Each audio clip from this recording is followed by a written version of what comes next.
মিথির গল্পন্যাসে আজকে পড়ছি বিভূতিভূষণ বন্দ্যোপাধ্যায়ের লেখা গল্প নিষ্ফলা।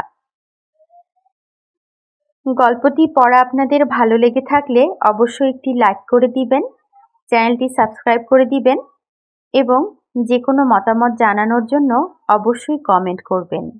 ধন্যবাদ। শুরু করছি নিষ্ফলা।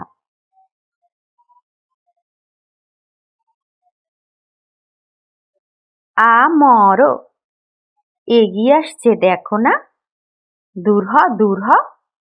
ওমা, আমি কোথায় যাব? এ যে ঘরে আসতে চায়। সি সি, ধম্মসম্ম সব গেল। বলি, ও ভালো মানুষের মেয়ে, এমনি করে কি লোককে পাগল করতে হয়?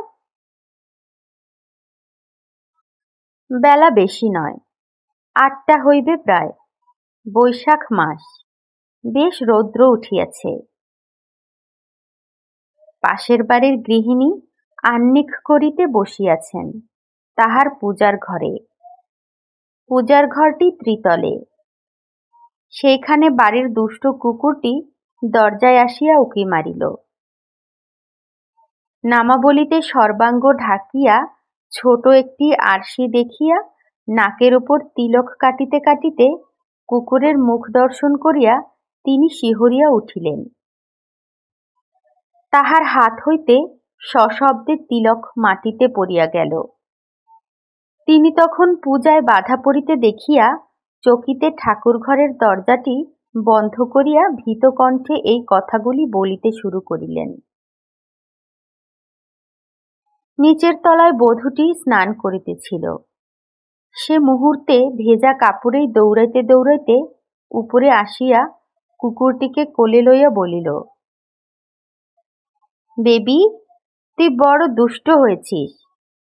একদিন না এখানে আসতে বারণ করেছি? কথা শেষে সে বেবির পিঠে মৃদু করাঘাত করিল। বেবি ভারী খুশি হইয়া লেজ নাড়িতে নাড়িতে একবার ডান দিকে আর একবার বাঁ দিকে ফিরিয়া ডাকিল, ঘেউ ঘেউ। বিপদ কাটিয়া যাইতে দেখিয়া শাশুড়ি নির্ভয়ে পুনরায় পূজার ঘরের দরজা খুলিয়া দিলেন। বধূকে বলিলেন, দেখো গো বাছা, কুকুরকে অত আদর দেয়া ভালো নয়। কথায় আছে না, কুকুরকে লাই দিলে মাথায় ওঠে। সব জিনিসের একটা সীমা আছে। বধূটি প্রতিবাদ করিল, কি অত আদর দিতে দেখলেন? ওই তো, তোমাদের সবটাতেই তক্ক। একটা কুকুরকে কোলে করে ধেই ধেই করে নাচাটা খুব ভালো না। বধূ আর কোনো কথা বলিল না। কুকুরটিকে লইয়া সেখান হইতে চলিয়া গেল। গল্পটি আরম্ভ করিবার পূর্বে একটু গোড়ার কথা বলা দরকার। মাস দুয়েক আগে 55 তলার একটি সংকীর্ণ গলিতে সকালবেলা হৈ হৈ পড়িয়া গেল। সেই গলির মধ্যে ডাস্টবিনের কাছে কাহাদের একটি কুকুরের ছানা পড়িয়া রহিয়াছে। বয়স তাহার বেশি নয়, এখনো চোখ ফোটে নাই। বেচারা ঈষৎ নড়িয়া চড়িয়া মৃত্যুর বিরুদ্ধে বিদ্রোহ ঘোষণা করিতে লাগিল। কাহার এই দুঃসাহস যে নিঃশব্দে রাত্রিকালে চুপি চুপি নিষ্ঠুরের মতো এই দুর্ভাগা ছানাটিকে এই রূপে ফেলিয়া যাইতে পারিল। ছানাটির মৃত্যু সুনিশ্চিত।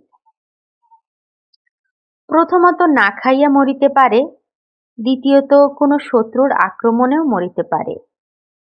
অগত্যা বেচারাকে রক্ষা করিবার জন্য সকলে আকুল হইয়া পড়িল। অথচ কেহই সাহস করিয়া তাহার ভার লইতে চাহিল না। পরিশেষে ওই বধূটির স্বামী স্ত্রীর স্বনির্বন্ধ অনুরোধে ভিজা গামছা পরিয়া কুকুরটিকে নিজ গৃহে লইয়া গেল। নিঃসন্তান বধূটি তাহাকে মাতার স্নেহে পালন করিতে লাগিল। কৃষ্ণের জীবটির ওপর তাহার অনুর্বর জীবনের স্নেহবাৎসল্যের প্রবল বন্যা বহাইয়া দিল। দিনে দিনে তাহার সুপ্ত স্নেহ ওই কুকুরটিকে জড়াইয়া বিরাট মহীরূপ সৃষ্টি করিতে লাগিল। কুকুরটির নামকরণ হইল বেবি। কিন্তু এই বেবিকে উপলক্ষ করিয়া বধূটির সহিত তাহার শাশুড়ির মনোমালিন্য হইল। শাশুড়ি প্রাচীনপন্থী বিধবা মানুষ। তিনি তাহার পূজা আহ্নিক লইয়া দিনের 24 ঘণ্টা কাটাইয়া দেন। সংসারে তাহার আক্ষেপ নাই। ভোররাত্রে অন্ধকার থাকিতে থাকিতে গঙ্গা স্নানে বাহির হইয়া যান। রোদ উঠিলেই ফিরিয়া তাহার ত্রিতলের ঠাকুর ঘরে প্রবেশ করিয়া গৃহদেবতার সেবা করেন। সন্ধ্যায় নিত্য বৈষ্ণব বাবাজিরা হরিনাম করিয়া গৃহ পবিত্র করিয়া যায়। 12 মাসে 13 পার্বণ। গঙ্গাজল আর গোময় লেপন করিতে করিতে সারা বাড়ি শুদ্ধ করিয়াই কাটাইয়া দেন। এহেন শাশুড়ি ওই অপবিত্র প্রাণীটিকে তাহার সুপবিত্র গৃহে কলুষিত করিতে দেখিলে সে খড়গহস্ত হইবেন, তাহাতে আর আশ্চর্য কি। বধূটি শাশুড়িকে যে অমান্য করে তাহাও বলা যায় না, কিন্তু এক্ষেত্রে কেন জানি সে বাকিয়া দাঁড়াইল। তাহার স্বামী অকস্মাৎ আশ্চর্যরূপে মুখ হইয়া পড়িল। যেমন বেবি দিন দিন শশীকলার ন্যায় বাড়িতে লাগিল, তেমনি তাহাদের কলহ প্রবল হইতে প্রবলতর হইল। শাশুড়ি বলিলেন, সি সি, এত শ্লেষ্ঠপনা কি সহ্য হয়? হারামজাদা সৃষ্টি রই রই করছে, এ বাড়ির ছায়া মারাতে পর্যন্ত গা ঘিনঘিন করে। এমন সোনার সংসার ছারখার করে দিলে। আমার যে দুদিন কোথাও গিয়ে থাকবার চুলও নেই। কত লোকের কুকুর দেখেছি বাপু, এমন বাড়াবাড়ি কোথাও দেখিনি। তাদের কুকুর থাকে বাড়িতে বাঁধা, আর এনার কুকুরের শোবার ঘর নইলে রাতে ঘুম হয় না। জানো দিদি, কুকুর দিনরাত্রির খাটের ওপর শুয়ে থাকে। 12 মাস গঙ্গা স্নান করিয়া তিনি অনেক পথের দিদি জুটাইয়াছেন। সেই পথের দিদি সবিস্ময়ে কহিলেন, ও মা, আমি কোথায় যাব? শাশুড়ি বলিলেন, শুধু কি তাই, কুকুরকে কোলে নিয়ে অষ্টপ্রহর কি আদর করেন, তাকে চুমু খাবার কি ঘটা, একেবারে সাহেবিয়ানা। স্বামী ভুলিয়াও কোনোদিন প্রতিবাদ করে নাই বা প্রশ্রয়ও দেয় নাই। মাঝে মাঝে দৈবাত কখনো হয়তো বলিল, বেবি এসে অবধি আমার অবস্থা বড় কাহিল হয়ে গেছে। বেবির কান দুইটি 2 হাত দিয়া ঈষৎ চাপিতে চাপিতে দুটি ডাগর চোখে স্বামীর পানে তাকাইয়া স্ত্রী প্রশ্ন করিল, তার মানে?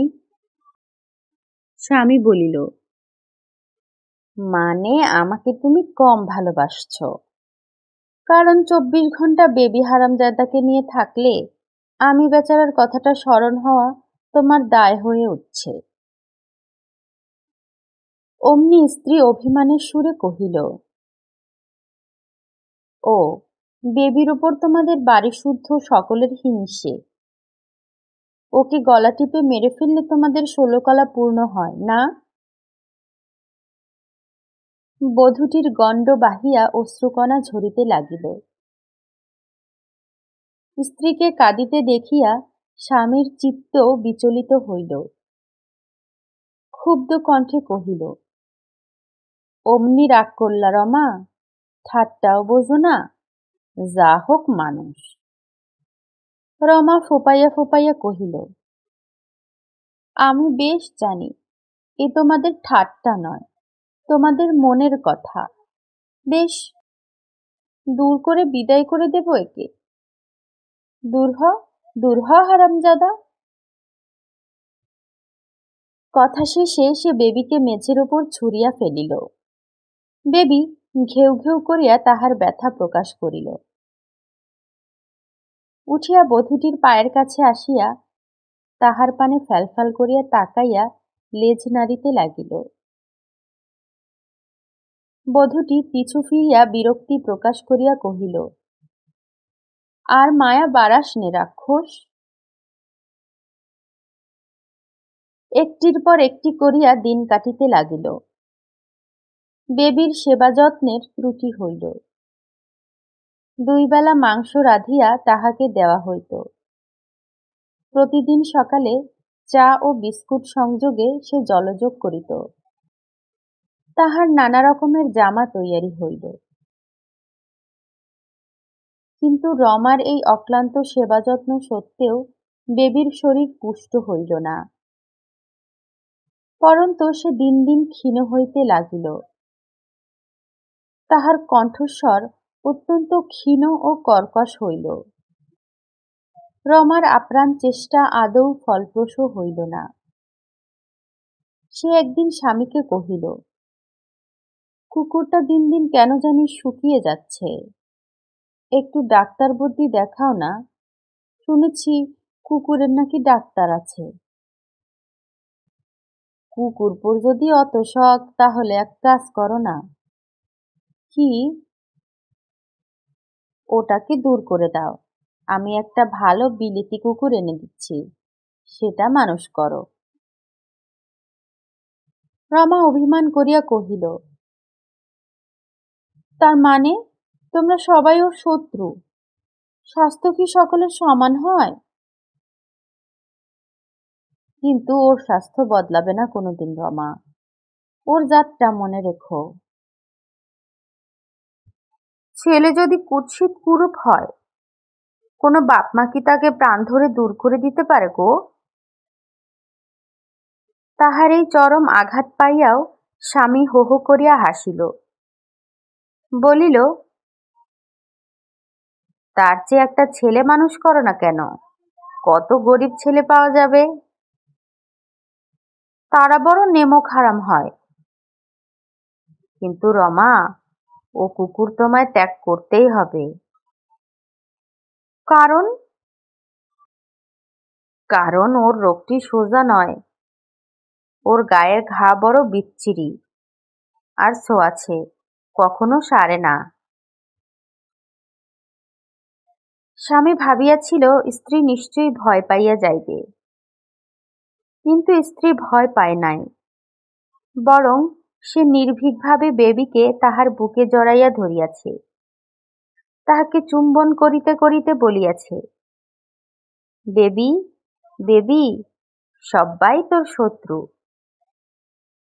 কেন জানি বেবির চোখ দুটি চিকচিক করিয়া উঠিয়াছিল। রমা আঁচল দিয়া তাহার চোখ মুছাইয়া দিতে দিতে কহিল, বেবি দুষ্টু, কাঁদছিস? ধুর পাগল, আমি তোকে কিছুতেই ছেড়ে দেব না। কিন্তু এই ঘটনার দিন 7 পর বেবি রমাকে ছাড়িয়া গেল। স্বামী যাহা বলিয়াছিল তাহাই সত্য হইল।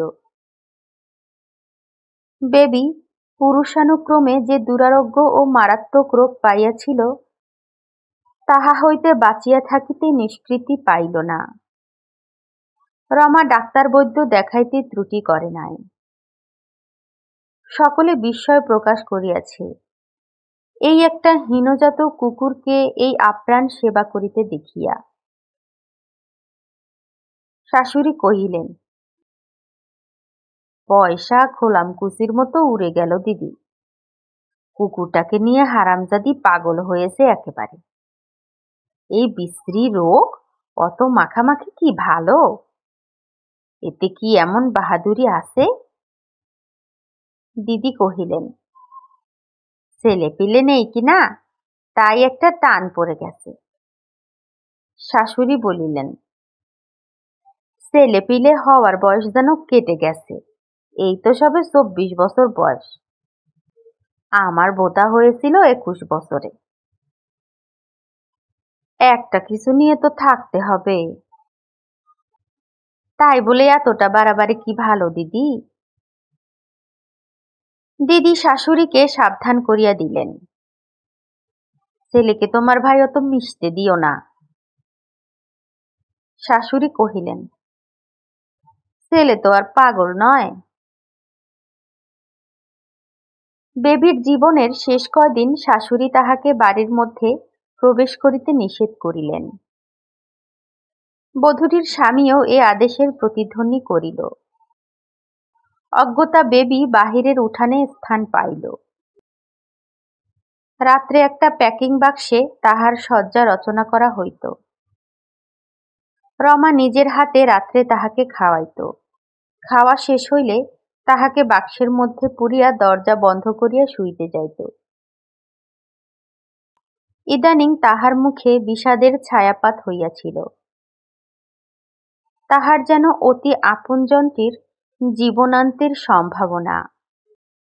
সন্তানের রোগশয্যা পার্শ্বে সেবারত মাতার মুখখানিও বুঝি এইরূপই উদাস হইয়া থাকে। তাহার ৩২ নারী এমন করিয়াই বারবার মোচড়াইয়া ওঠে। রমার স্বামী কহিল, কুকুর কুকুর করে তুমি খেপলে নাকি? রমা কুকুরের ক্ষত পরিষ্কার করিতে করিতে কহিল, সত্যি বেবি বাঁচবে না? তাহার বিষাদ কাতর চোখ দুটির পানে তাকাইয়া স্বামী বেদনা বোধ করিল। স্ত্রীকে সান্ত্বনা দিয়া বলিল, ওর চেয়ে ভালো কুকুর এনে দেব রমা, যত দাম লাগে দেওয়া যাবে। রমা একটি দীর্ঘ নিঃশ্বাস ত্যাগ করিয়া বেবির গা মুছিতে মুছিতে বলিল, আহা, বাছার আমার সব হাড় কখানা বেরিয়ে গেছে। ইহার ২ দিন পরেই বেবির ইহলীলা সাঙ্গ হইল। সকালে রমা তাহার কাঠের দরজা খুলিয়া শিরে করাঘাত করিয়া বসিল। তাহার অতসাদের বেবির মৃতদেহ পড়িয়া রইয়াছে। অসংখ্য লাল পিপিলিকায় সেই কদাকার হাড়বার করা রোম ওঠা দেহটি ছাইয়া ফেলিয়াছে।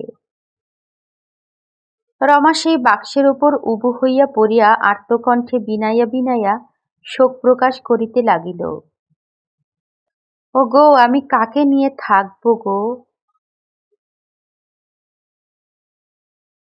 শুনছিলেন বিভূতিভূষণ বন্দ্যোপাধ্যায়ের লেখা ছোট গল্প নিষ্ফলা।